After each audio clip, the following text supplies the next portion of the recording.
आज का जो मेरा टॉपिक है rights and responsibility of the PG scholar. आपके पीजी स्कॉलर का क्या हक है और उनकी क्या जिम्मेदारियां हैं। इसलिए कि आज एज ए पीजी स्कॉलर उसके बाद आप कंप्लीट स्पेशलिस्ट डॉक्टर हो जाएंगे, तो आपको ये जानना बहुत ज़रूरी है मेडिकल फील्ड में बाहर प्रैक्टिस करेंगे तब या ड्यूरिंग कॉलेज में, चाहे आप लेक्चर बने, प्रोफेसर बने उस टाइम में, या किसी भी फील्ड में या कहीं भी इलाका में भी जहां आप रहते हैं कि आपको लोग अच्छी निगाह से देखते हैं। इसलिए आपको का क्या हक है PG as a PG scholar और उसकी क्या जिम्मेदारियां हैं उसके बारे में आपको तो वो जानना बहुत जरूरी है। इसके लिए मैं मुख्तसर में आपको कुछ बता रहा हूँ।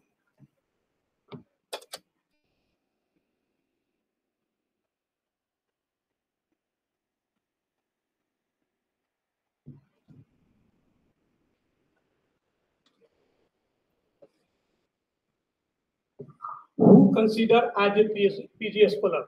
You can say you know all the PG scholar, that is the a postgraduate is a student या स्कॉलर या रिसर्चर। यू कैन से जूनियर डॉक्टर या सीनियर रेजिडेंट डॉक्टर के नाम से भी आप इसको जाना जाता है। जूनियर डॉक्टर इसलिए क्योंकि फैकल्टी के अंदर आप काम करते हैं एज ए पीजी स्कॉलर, इसलिए आपको जूनियर डॉक्टर के नाम से जाना जाता है। और रेजिडेंस सीनियर रेजिडेंट डॉक्टर इसलिए कि जो इंटर्नशिप करते हैं वह रेजिडेंट डॉक्टर या होस्टमैन या इंटर्नशिप डॉक्टर के रूप में जाने जाते हैं। लेकिन एज ए पीजी स्कॉलर आप सीनियर डॉक्टर के रूप में जाने जाते हैं। जहाँ पर जैसे गवर्नमेंट में अभी मेडिकल की ऑफिसर की कमी हो जाती है, तो एज ए आप लोग पीजी स्कॉलर आपको वहाँ दिखाया जा सकता है एज ए एनसीएसएम में कि आप डॉक्टर की तरफ सीनियर डॉक्टर जूनियर यानी सीनियर रेजिडेंट डॉक्टर के रूप में आप वहाँ काम कर रहे हैं। क्या आपका इतना बड़ा मर्तबा है कि एज ए पीजी स्कॉलर।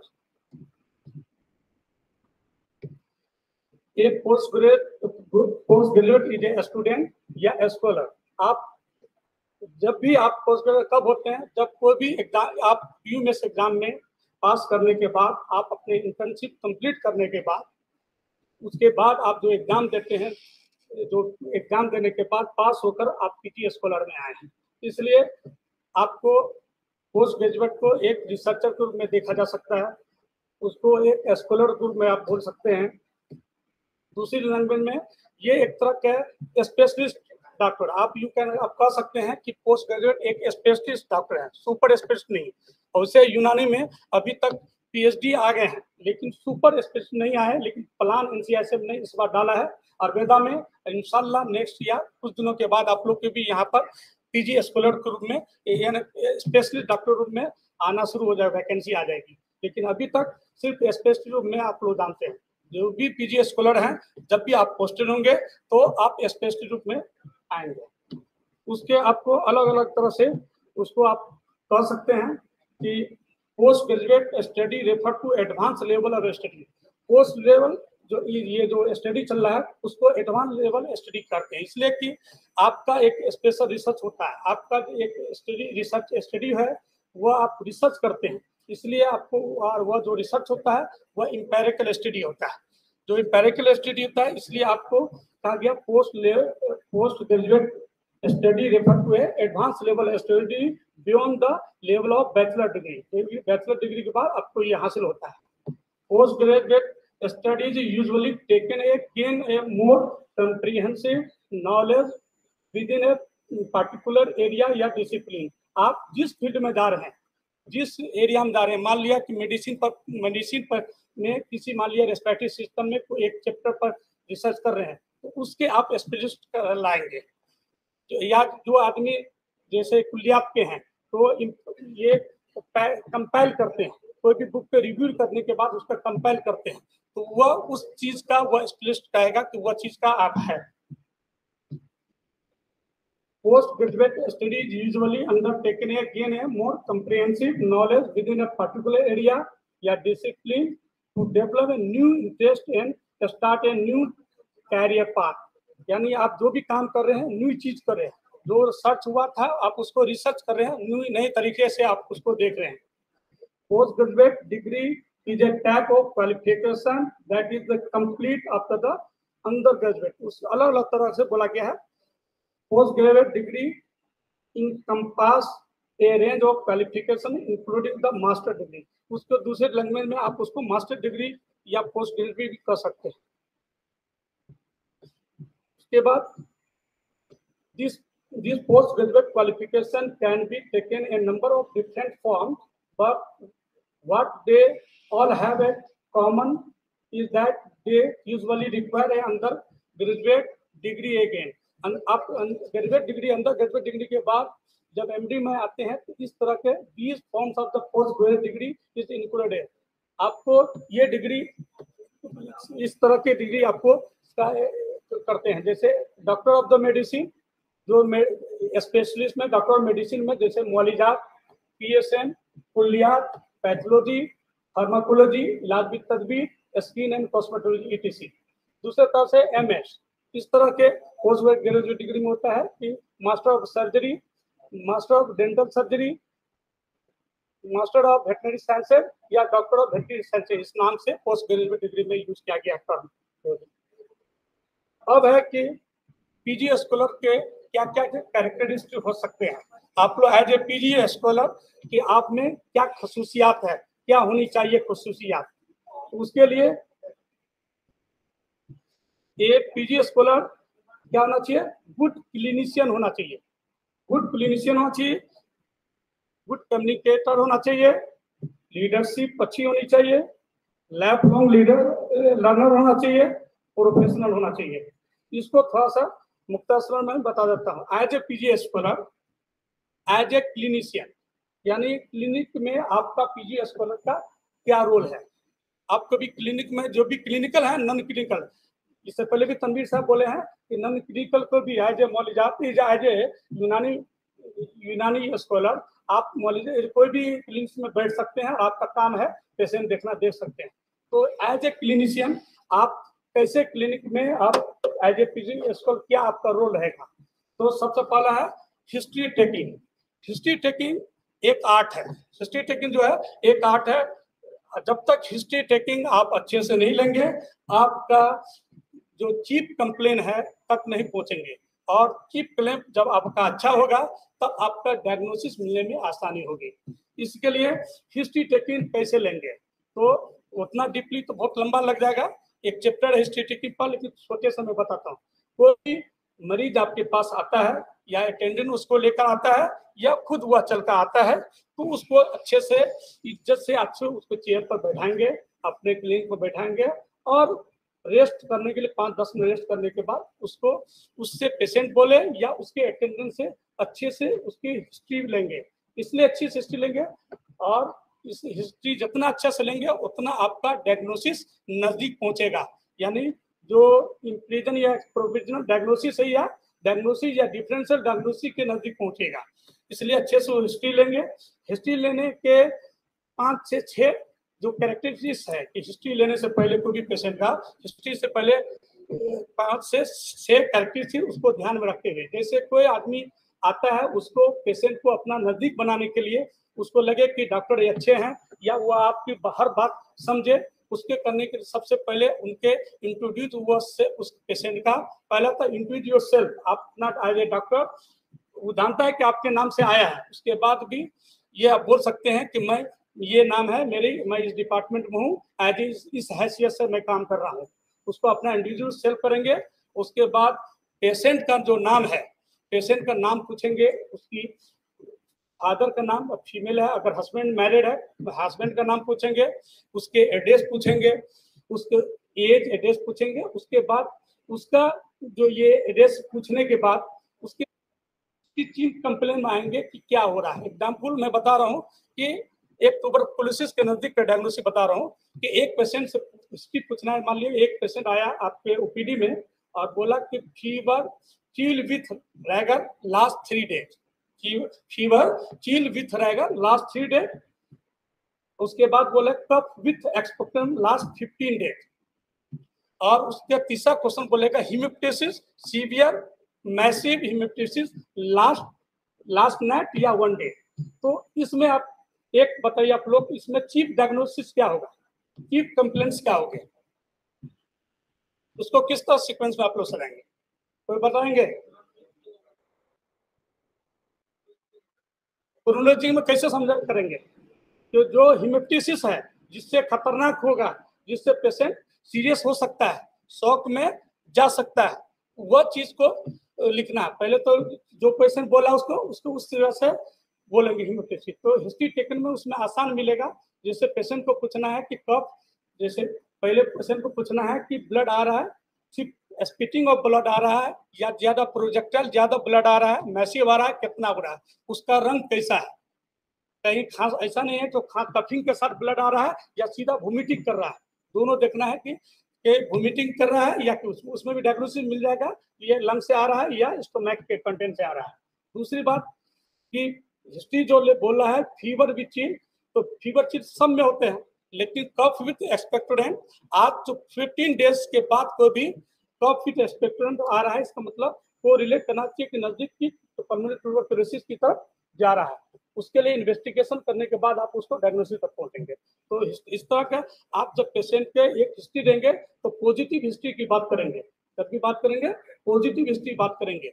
लेकिन पॉजिटिव हिस्ट्री बात करते करते जैसे आप कहेंगे भूख लगा, हाँ है, भूख लग गया, फिर पता है नींद आती है, हाँ है, तो उसके बाद और दूसरा चीज पूछेंगे तो बोल देगा हाँ हाँ हाँ नहीं। तो कभी पूछिए कि पेशाब नहीं ना हो रहा है, पेशाब होता है ना, तो हाँ होता है, कितनी बार होता है, तो कभी कभी ये नहीं कि लूज मोशन होता है, कितनी बार होता है, तो ऐसे कभी कभी उल्टा निगेटिव क्वेश्चन कर देने से आपका वो रहेगा पेशेंट यस नो में समझ में। पेशेंट जब भी आपके क्लिनिक में आते हैं कुछ सैन ओरिजिनल चीफ कंप्लेन छोड़कर सिर्फ इतने बोलेगा सर हमको भूख नहीं लगा। तो इसके लिए हिस्ट्री टेकिंग जितने आराम से लेंगे उतना आपका डायग्नोसिस नजदीक पहुंचेंगे। दूसरा, जब हिस्ट्री टेकन आप ले लेंगे तो मेटिकुलस एग्जामिनेशन, उसको फिजिकल एग्जामिनेशन की तरफ कर जाएंगे, फिजिकल एग्जामिनेशन की तरफ जाएंगे, और जितना अच्छा से फिजिकल आपका एग्जामिनेशन करेंगे उतना आप डायग्नोसिस के नजदीक रहेंगे। As a clinician making diagnosis and different diagnosis, आप डायग्नोसिस के नजदीक कब करेंगे, जब तक जो आपका पेशेंट का कंप्लेन है साइन सिम्टम। दूसरा, आपका जो एग्जामिनेशन है physical examination, auscultation, percussion, palpation, उस करने के बाद जब आप उसको इन्वेस्टिगेशन लिखेंगे, और इन्वेस्टिगेशन के बाद जो आपका लेबोरेटरी से जो रिजल्ट आ रहा है उसको देखकर आप मेकिंग बनाएंगे कि डायग्नोसिस या डिफरेंशियल डायग्नोसिस की तरफ ले जाएंगे। उसके बाद maintaining the medical record as a clinician, बहुत बड़ी बात है कि मेंटेनिंग द मेडिकल रिकॉर्ड, आप जो भी प्रिस्क्रिप्शन तैयार करते हैं एक कार्बन कॉपी रखिए अपने उसमें, और उसका रिकॉर्ड रखना, एक तो पेशेंट ले लेता है, दूसरा रिकॉर्ड होना चाहिए। रिकॉर्ड रखने से क्या फायदा है, एक तो रिकॉर्ड रखने से यह फायदा है कि हो सकता है कि वही पेशेंट वह दूसरी बार प्रिस्क्रिप्शन भूल के आया हो, या 3 महीने लॉन्ग टाइम के बाद आया हो, या कोई भी आपको इथिकल से बचने के लिए, कोई भी आपके इथिक्स के बनने का, कोई आदमी बोला सर ये दवाई दिए तो ये रिएक्शन हुआ, आपकी वजह से मेरा पेशेंट मर गया, तो आप निकाल कर देखेंगे रिकॉर्ड से कि क्या मैं ये दवा दिया, इसका क्या क्या साइड इफेक्ट हो सकता है, आपको लीगल में ये काम आएगी। इसलिए मेंटेनेंस मेडिकल रिपोर्ट जो भी आपका एज ए क्लिनिशियन रिपोर्ट रखना है, रेफर टू हायर सेंटर। और एक क्लिनिशियन को बहुत बड़ा एक सेंटेंस दिया है कि refer to the higher centre. कभी भी आप डायग्नोस, जैसे कोई पेशेंट आपके पास 2 बार आया ठीक नहीं हुआ, 3 बार आया ठीक नहीं आया, तो आपको क्या एक ऑप्शन, बहुत बड़ा ऑप्शन है कि आप पेशेंट को सीधा रेफर कर दे हायर सेंटर, इससे आप बच सकते हैं। नहीं तो आप लगातार मर रहा है पेशेंट, आप उसको ट्रीटमेंट करते जा रहे हैं, तो वह आप मेडिकल लीगों में आप वो जा सकता है, आप पनिशमेंट हो सकती है आपकी।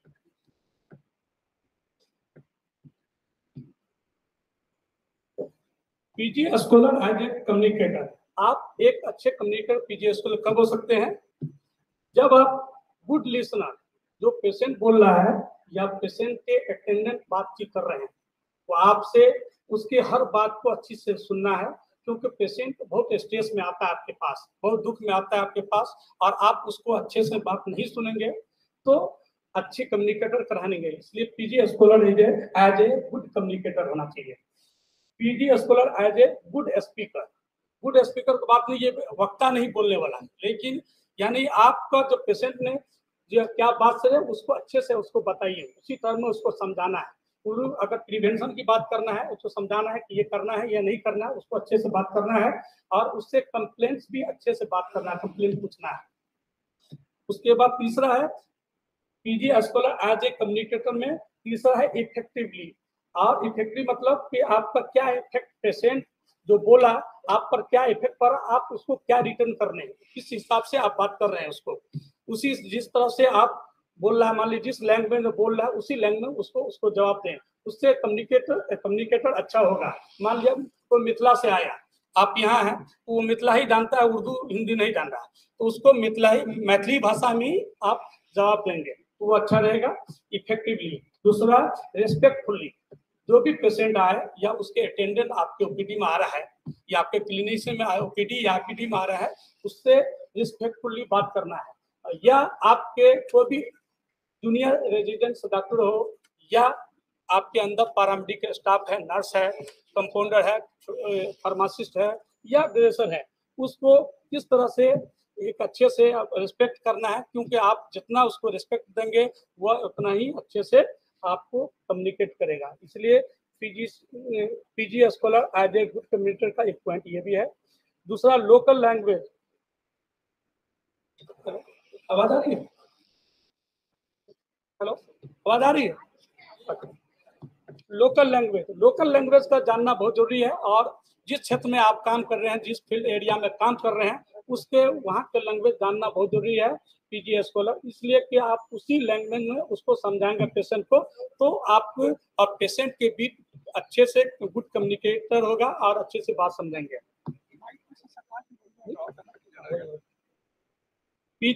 PG scholar as a patient, यहाँ पेशेंट और दूसरा कलीग का गया, पेशेंट और जो डॉक्टर है, जो जैसे रिसर्चर आप हैं, तो आपके बीच एक अच्छे कम्युनिकेशन होना चाहिए। इसलिए कि अब मान लिया कि आप रिसर्च कर रहे हैं और आपका फ्लो उसके लिए बोला हर हफ्ता वीकली आपका रिसर्च का ट्रायल में 0 वीक है, 15 डेज है, 1 मंथ है और 1.5 मंथ है, मान लिया इतने है आपको फ्लो में, उसको बुलाना है, हर बार बुलाना है, तो उसको पेशेंट को और उसके कलीग को अच्छे से बीएफ से बात करना है और टाइम पर फ्लो करना है।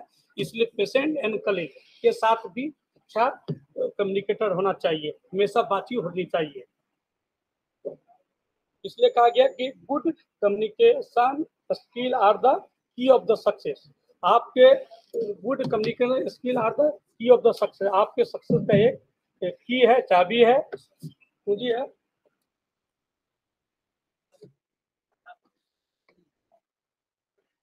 PG scholar as a leader, PG scholar as a leader, leader means ये नेता नहीं, PG scholar as a leader means team leader. As a PG scholar आपको जैसे मॉनिटर बना दिया क्लास का, एज ए टीम लीडर कैसे लेकर चलेंगे। मान लिया एक सेमिनार हो गई, आपको उसकी इंचार्ज बना दिया कि आप ये सेमिनार में ये इस सबको सेमिनार में देना है कि आज इसका चैप्टर है, इसका चैप्टर है, सब एक को बायस नहीं हो, जितने आपके स्कॉलर है उसका बायस नहीं है, सब एक इक्वल चांस देना है। उसके लिए आपको नोटिस सिस्टम करना पड़े या आपको जो पहले कह दे कि हाँ मैं पहले प्रेजेंट करूंगा उसको दे, यानी सबको प्रेजेंट करने का उसको हक है। इसलिए ये as PG scholar as a leader बनने के लिए ये शराइत है। At the different level of the health care, as a leader आप डिफरेंट लेवल हेल्थ केयर पर आप उसको काम करेंगे। हो सकता है छोटे कैंप करवा लें और कभी कभी आईपीडी में जाकर अपने दोस्तों के साथ ग्रुप छोटे शॉर्ट हिस्ट्री प्रेजेंटेशन कर लें, लॉन्ग हिस्ट्री प्रेजेंटेशन करें। उसके बाद मोटिवेटर एंड अदर मेंबर, जो PG scholar as a leader कब होंगे, आप जो भी बात करेंगे एक दूसरे को अपने कोशिश करें कि ऐसे स्पीच दें जिससे आपको मोटिव स्पीच होना चाहिए और एक दूसरे को मोटिवेट कर ले अपने स्पीच में, अपने बात से दूसरे मेंबर को जो आपके साथ आपके कलीग हैं उसको। PG scholar as a leader में प्रोवाइड अप्रोप्रिएट का मतलब हो गया है कि आपके रिसर्च के मटेरियल जब आपको लीडरशिप दिया गया है किसी क्लास का, तो उसमें किसी की रिसर्च में मेडिसिन की नहीं मिल रही है, आपका एक लीडरशिप में पीजीएसएल काम है कि उसको कैसे मैनेज करना है, चाहे वो फैकल्टी से मिलके प्रिंसिपल से मिलके उसको। हेल्थ प्रिवेंशन में हुआ कि एज ए चाहे ओपीडी में रहे, ये लीडरशिप का काम है कि हेल्थ का छोटे छोटे कैंप करके, कभी कम्युनिकेबल डिजीज पर कोई कैंप कर लिया, किसी जैसे मान लिया कि ट्यूबरकुलोसिस कैंप बाहर कर लिया कि देखना क्या है और उसके क्या क्या प्रिवेंशन है, हेल्थ प्रिवेंशन क्या हो सकते हैं ट्यूबरकुलोसिस के। जैसे चिकन पॉक्स है तो वह उसको क्या क्या प्रिवेंशन करके उसको बचाया जा सकता है। इस तरह health prevention as a leader कर सकते हैं। हेल्थ प्रमोशन, हेल्थ प्रमोशन के लिए आप छोटा छोटा कैंप कर सकते हैं फील्ड में जाकर। पीएसएम वाले को खासकर ये काम है कि छोटे छोटे कैंप करके पेशेंट ले आए यहाँ, इसके बाद छोटे से उसको कीजिए, हेल्थ प्रमोशन की बात कीजिए। उसको quality improvement as a PGS scholar leader, आपकी क्वालिटी इंप्रूवमेंट कब हो सकती है? बार बार छोटे सेमिनार करेंगे, कैंप करेंगे, अपने में ग्रुप डिस्कस करेंगे और ये आगे फिर और बताएंगे क्या करना है। इसलिए कहा गया कि leadership is action no position. Leadership है एक्शन नो पोजीशन। ये एक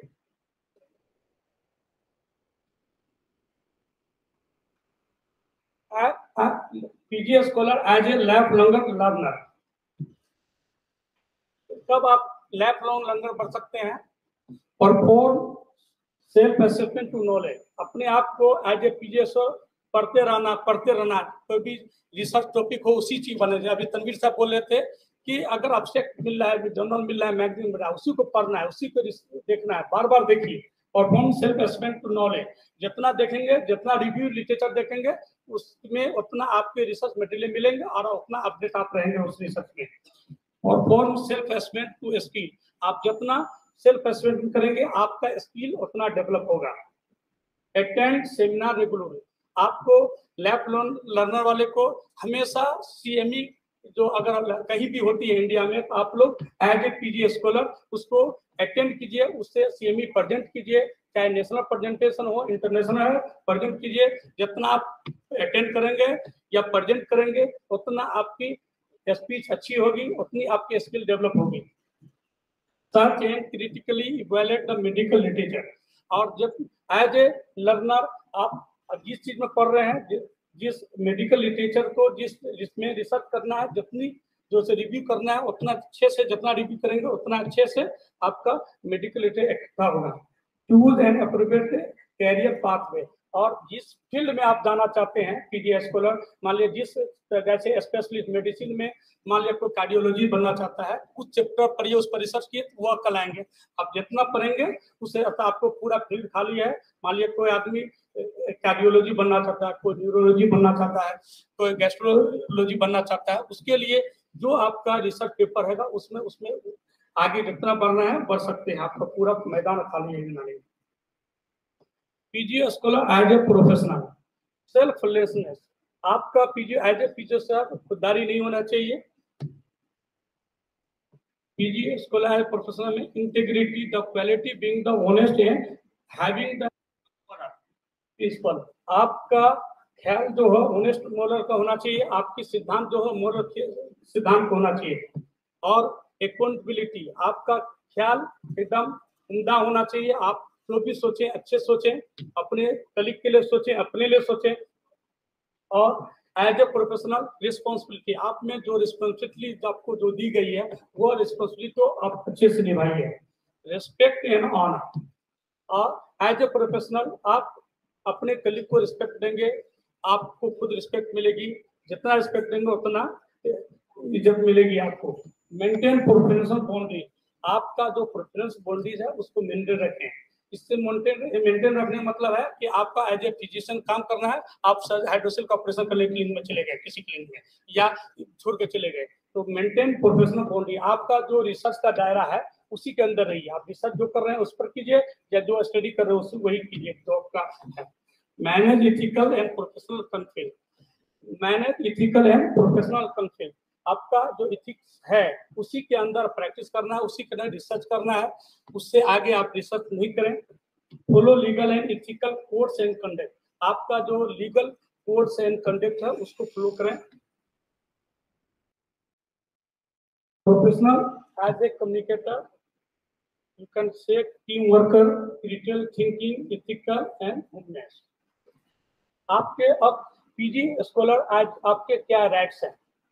पीजी स्कॉलर आपके जो राइट अभी जो चल रही है एनसीईआरटी द्वारा, पीजी ओरिएंटेशन प्रोग्राम, ये आपका हक है कि प्रिंसिपल या एकेडमिक जिसको इंचार्ज बनाए, एकेडमिक सेल का जिस सर को इंचार्ज बनाया गया वो आपको करवाए। ये आपका हक है कि 15 डेज मिनिमम या 90 आवर मिनिमम होना चाहिए, और ये आपका राइट्स है कि ये प्रोग्राम करवाए। और आपकी रिस्पॉन्सिबिलिटी है कि वह जो प्रोग्राम हो रहे हैं उसमें जो जितनी आवर आपके रिसर्चर, आपके जो फैकल्टीज बोल रहे हैं या जो भी बाहर से गेस्ट बोल रहे हैं उसको सुने, ये आपका दायित्व है।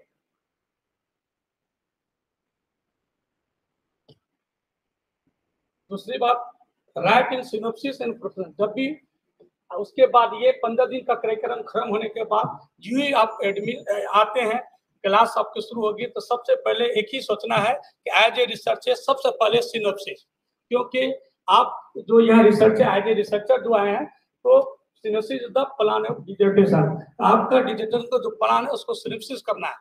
कहीं कहीं यूनिवर्सिटी में सिनॉप्सिस का टाइम फिक्स किया हुआ है कि 3 महीना के अंदर आपकी सिनॉप्सिस प्रेजेंट एथिकल कमेटी के सामने हो जाना चाहिए, क्योंकि